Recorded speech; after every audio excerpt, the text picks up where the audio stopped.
It it's a little silly, but they don't bend. We spent a while on this yesterday. This part bends, like that's as far as you're gonna get. So.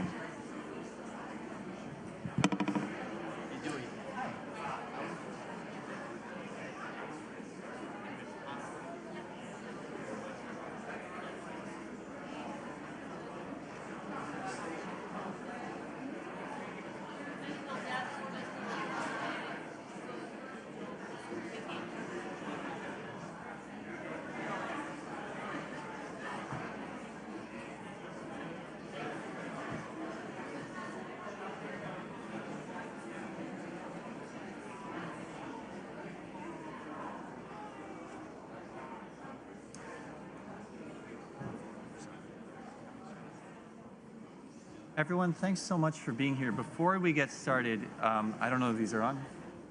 Okay. Thanks so much for being here. Before we get started, a quick reminder to any journalists in the room, if you are not already receiving media advisories from the U.S. delegation, you can visit state.gov/COP29, or email climatecomms@state.gov to sign up. Thanks so much. Thanks for being here.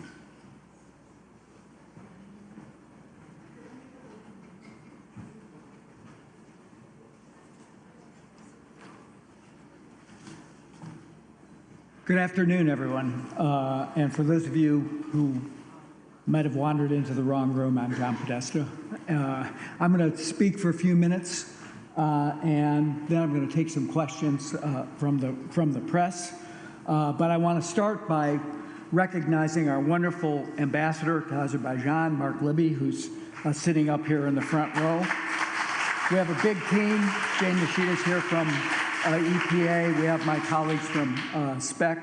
And I want to also acknowledge the hard work and the professionalism of the Azerbaijan COP team led by Minister Babiev as COP29 comes to order.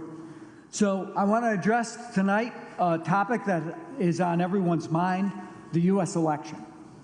For those of us dedicated to climate action, last week's outcome in the United States is obviously bitterly disappointing, particularly because of the unprecedented resources and ambition President Biden and Vice President Harris brought to the climate fight. Starting with our bold 2030 NDC to cut emissions by 50 to 52% below 2005 levels, by rejoining Paris, by making the largest investment in climate and clean energy in history through the Inflation Reduction Act and the bipartisan infrastructure law.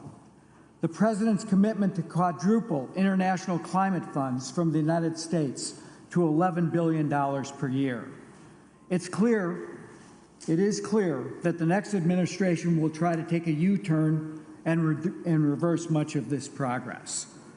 And of course, I'm keenly aware of the disappointment that the United States has at times caused the parties of the climate regime who have lived through a pattern of strong, engaged, effective U.S. leadership, followed by sudden disengagement after a U.S. presidential election. And I know that this disappointment is more difficult to tolerate as the dangers we face grow ever more catastrophic. But that is the reality. In January, we're going to inaugurate a president whose relationship to climate change is captured by the words hoax and fossil fuels. He's vowed to dismantle our environmental safeguards and once again withdraw the United States from the Paris Agreement. That is what he has said, and we should believe him. The United States is a democracy, and in a democracy, the will of the people prevails. Our administration is working with the incoming administration to ensure a peaceful and orderly transition of power. But what I want to tell you today is that while the United States federal government under Donald Trump may put climate action on the back burner, the work to contain climate change is going to continue in the United States with commitment and passion and belief. As President Biden said in the Rose Garden last week, setbacks are unavoidable, but giving up is unforgivable. This is not the end of our fight for a cleaner, safer planet. Facts are still facts. Science is still science. The fight is bigger than one election, one political cycle, in one country. This fight is bigger still, because we are all living through a year defined by the climate crisis in every country of the world. July 22nd was the hottest day in recorded history. The consequences of living on a rapidly warming planet are all around us, and not just in collapsing coral reefs and melting ice sheets. It's had devastating impact on people's lives. This fall, Hurricane Helene and Milton slammed into the southeastern United States, killing hundreds and cutting off power and water in communities for weeks. The worst drought in decades in southern Africa is putting 20 million children at risk of malnutrition and even starvation. Wildfires and drought are ravaging the Amazon and the Pantanal, destroying indigenous communities and burning up an area the size of Switzerland. Catastrophic floods in Spain just 2 weeks ago poured a year's worth of rain in a single day. In Asia, in September, supercharged Typhoon Yagi killed hundreds and caused $16 billion in damages from the Philippines to Myanmar. None of this is a hoax. It is real. It's a matter of life and death. Fortunately, many in our country and around the world are working to prepare the world for this new reality and to mitigate the most catastrophic effects of climate change. From day one, President Biden and Vice President Harris built a climate team to work with partners around the world to build strong, sustainable, equitable economies. We sought to open up finance for developing economies to accelerate their own clean energy transitions. We saw a gap between clean energy supply and anticipated demand and sought to close it. And our global partners know that addressing the climate crisis also bolsters their own national security and global security while creating jobs, new industries, and new opportunities. The United States has been the world's partner in these efforts for 4 years. That remains our mission. For example, the Inflation Reduction Act is unleashing a clean energy boom in America that's boosting innovation and lowering costs for clean energy technology by as much as 25%. That helps speed deployment of clean energy, not just in the U.S., but across the globe, slashing emissions everywhere. As a result, the Rhodium Group found that for every ton of carbon pollution in America, reduced in America because of the IRA, it will drive reductions of up to 2.9 tons outside the United States. The historic investments under President Biden and Vice President Harris have crucially been government-enabled but private sector-led. In total, just since the president took office, American companies have announced more than $450 billion in new clean energy investments. Here at COP29 and moving forward, the private sector must continue to lead, to make new and bigger investments in clean energy technologies, to continue to innovate and build a net zero economy. And we will continue to need subnational actors in the U.S. and globally to lead the way.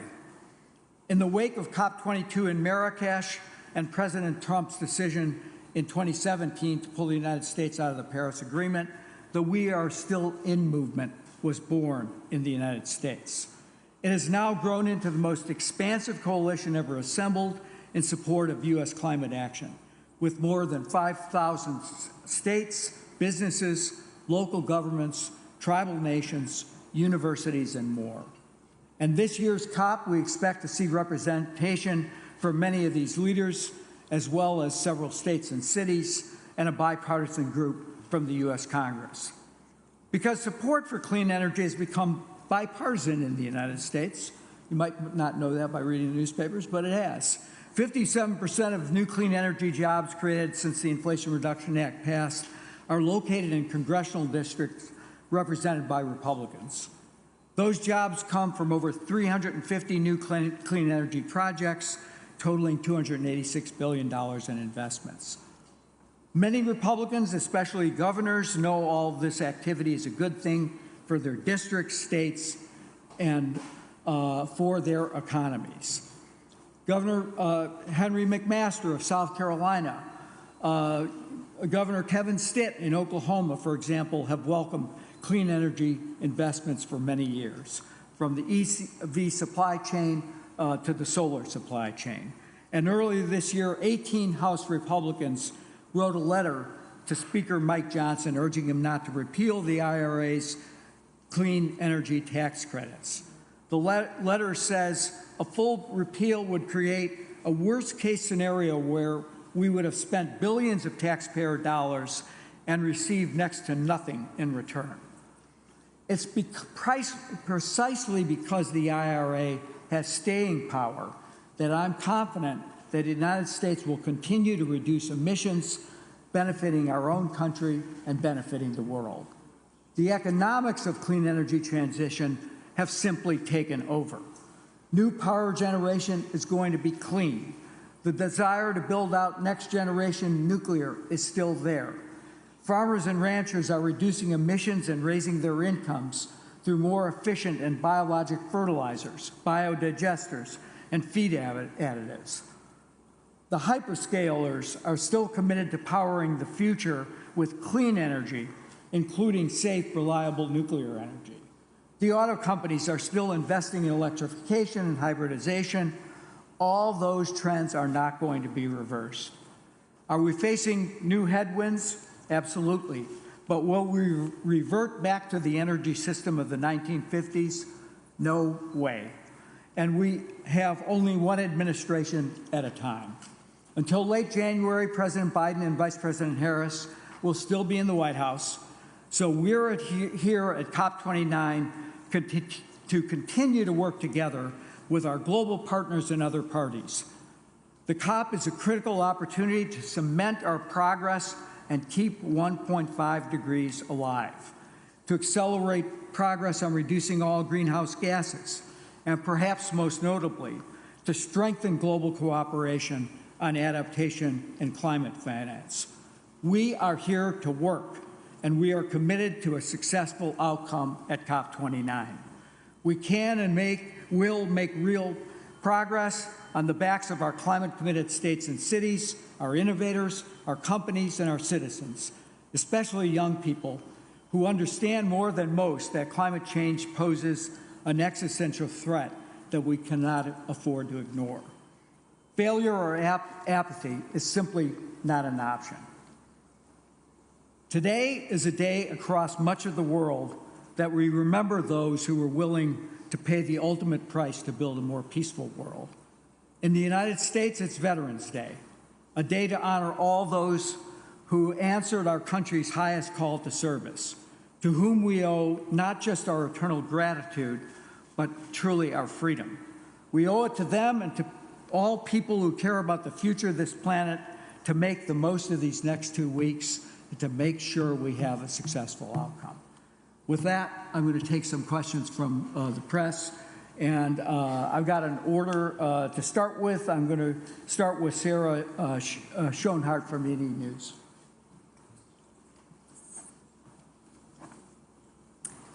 Hi, thank you so much for taking questions. Thank you for addressing us. The U.S. role is arguably diminished at COP this year because of the election. I'm curious, what do you see as the main goal for the U.S. at this COP, and how do you plan to achieve that? Look, we've been working very hard with the COP presidency and with our colleagues across the world on a range of issues. Tomorrow, we're, for example, co-hosting with China and Azerbaijan a summit on methane and other non-CO2 gases to reduce what is sometimes not as much attention paid to, but fully causes half of of global warming. So we will continue to encourage people to work diligently to come up with a new funding formula through the new cumulative quantified goal.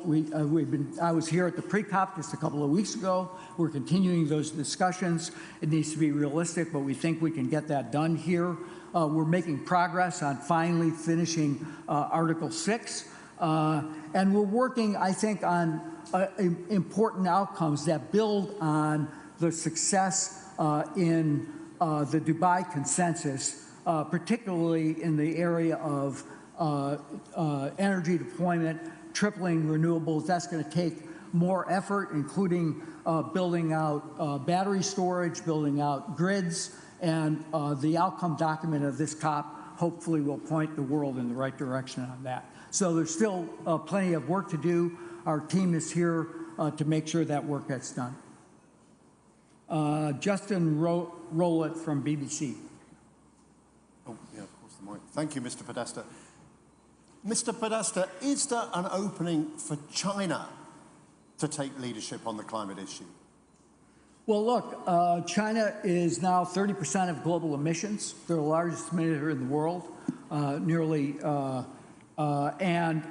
they have an obligation. As you know, we've been engaged with them over a long period of time. In my case, that goes back to dialogues that I had with the senior levels of the Chinese government in advance of 2014, when President Obama and President Xi announced jointly their nationally determined commitments and gave life to, and I think helped really propel action that led to the Paris Agreement.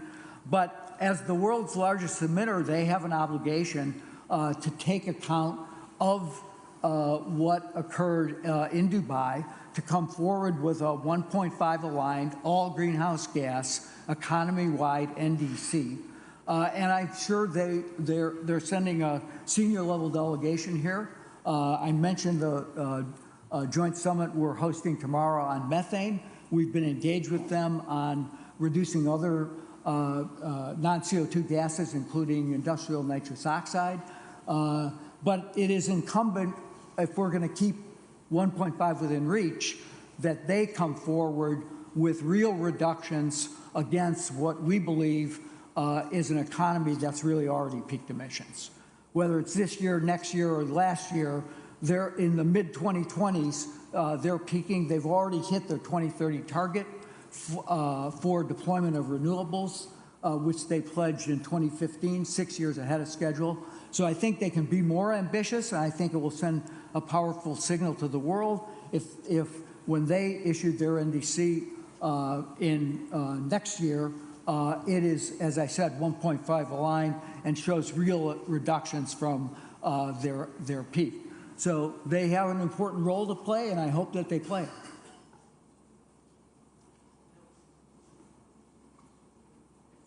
I'm sorry. Jake Biddle from Grist. Thank you, Mr. Podesta. On the new collective quantified goal, there are proposals from Canada and Switzerland to enlarge the donor base by including countries with a certain level of GNI or per capita emissions. I'm wondering what the U.S.'s position on those proposals are, and if an expanded donor base is a condition for U.S. support of the goal. Look, we've felt that an expanded donor base has been long warranted. We've argued that in the run-up to COP. There are capable parties. This is not 92, excuse me, 1992 in terms of the economic structure of the world. We already see a number of parties who are providing climate finance, including China, and we think it's time to take account of those contributions through their contributions to multilateral development banks and other forms of cooperation, so that both the quantum is serious and people are accountable to make sure, particularly the large emitters, to make sure that developing countries can have the financing they need for both adaptation and mitigation. Laman Zainalova from Trend. Good to see you again.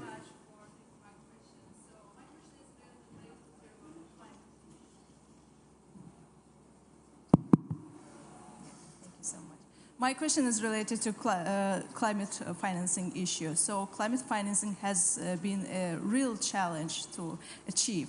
And in this regard, especially, it has been a challenge for least developed countries and also small island countries. Which commitments and improvements do you expect to achieve at COP29 in terms of simplifying the access to financing, especially for those countries, in order to help them to adapt and also to fight climate action?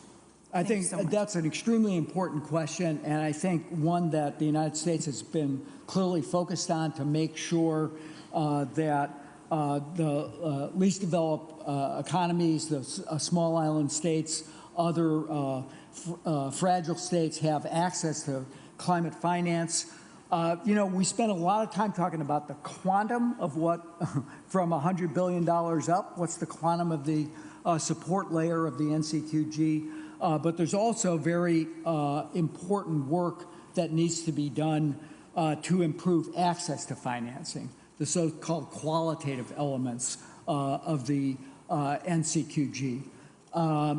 And I think that we've been engaged with international financial institutions, including the climate funds, to make sure that they simplify their processes, that they give the assistance that's necessary to make sure that those countries and those economies can access those funds. Often, even in where there's a capacity to have support for the process, the process itself is so encumbered that particularly smaller countries can't access it. So it's something that we think is a critical element of the negotiations, and hopefully in that, as we move to try to frame the final version of the new NCQG, equal attention will be paid on the qualitative elements so that access is for once and for all available across the globe. VJV from The Economist. Hi, thank you for your comments today. I wanted to ask, in the time you have remaining, what are the most important things that you think you can do to Trump-proof your accomplishments of the Biden administration, and going beyond administrative action as well? Do you think there's a possibility of something like permitting reform, where there is some bipartisan support? Is there any chance in the lame duck, or is that a dead duck? The Congress is just coming back into town tomorrow. I think it'll be a topic how both sides sort that out. I think there is support and bipartisan support in the Senate for moving forward with permitting reform. Whether the House decides it wants to take it up, I can't speculate standing here today. They've been gone for a while, as you know, for the election break. But I think there are a number of issues. We're fully committed to trying to award and obligate the funds that were available through the Inflation Reduction Act. We have already awarded $98 billion. That's about 88% of the money that's available in the fiscal years available to us. We're committed to moving forward and getting more of that done. We're also one of the, I wear both hats because I still sit and help drive the domestic implementation of the IRA. We have some important tax guidance that needs to be put out, particularly on the carbon, on the technology neutral production and investment tax credits for clean energy production, for clean hydrogen, and a couple of other tax credits. So we're finalizing those rules. And in the meantime, we're also trying to work, as I said, with our state and local partners. As I was walking in to the room, I saw Wade Crowfoot from the state of California, who's here representing the governor. We're working with them to make sure that we're listening to their needs about what they're trying to get done.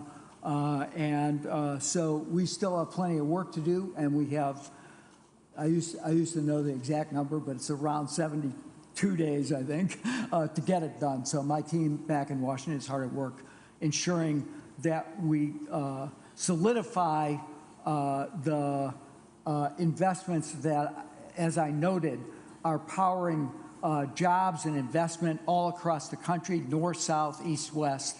And we think that is likely to be one of the best protections for the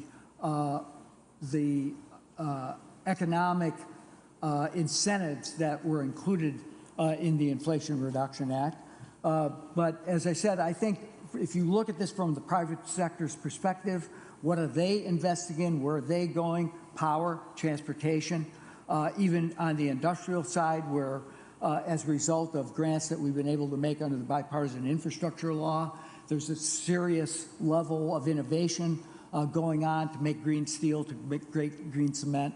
I don't think that's any of that is reversible. Can it be slowed down? Maybe, but the direction is clear. Companies are moving in that direction, and I think they have a lot of support from states, from cities, from other subnational actors to keep going. John, we have time for just one more question. I think it's from Valerie. Okay, Valerie. Hi. Over here. Thanks. Sure. It's okay. Thanks so much. I just wanted to ask, tomorrow there's a focus on methane. The U.S. has been a leader on global methane action, but without the U.S. at the helm and with companies kind of stepping back with some of their decarbonization goals, where's the accountability going to be? I know there's going to be satellite data coming in, but then where is the accountability for those emissions? Look, I think when we convene tomorrow, you'll see a number of new commitments are coming forward from countries to reduce particularly methane from the oil and gas sector. We've put in place strong rules to do that, and we will fight to make sure that those rules stay in place to reduce, particularly to reduce methane from the oil and gas sector in the U.S. I think that we're also seeing a lot of interest in trying to work with the United States and with others to reduce waste methane from both landfills and from wastewater. And so I think that is a place where we can move forward together. And as I noted, I think I was in Beijing in early September, and Liu Jiamin, the special envoy for China, was in Washington in the spring. I think our dialogue and technical discussions on reducing all non-CO2 gases has been particularly productive, so that we understand each other's strategies and where really emissions can be reduced at a very low cost per ton of CO2 equivalent. So I feel good about that. I think you'll see, as I said, tomorrow, the World Bank stood up as a result of catalysts from the United States, a fund to help countries particularly decarbonize in their fuel production sectors. So that work is going on across the globe, and I expect that in the United States it'll continue. Most of the companies, most of the large majors have pledged to reduce their emissions. The public will have to hold them to account. We're just in the throes of finalization of our rules on the setting up the system to charge fees to oil and gas producers for excessive methane production. That was a feature of the Inflation Reduction Act. So that's a place where I think we continue to make progress, and we have strong global partnership from Central Asia. I think you'll hear some words from Azerbaijan on this coming tomorrow. So I won't preview that, but except to dangle it. Thanks, Valerie.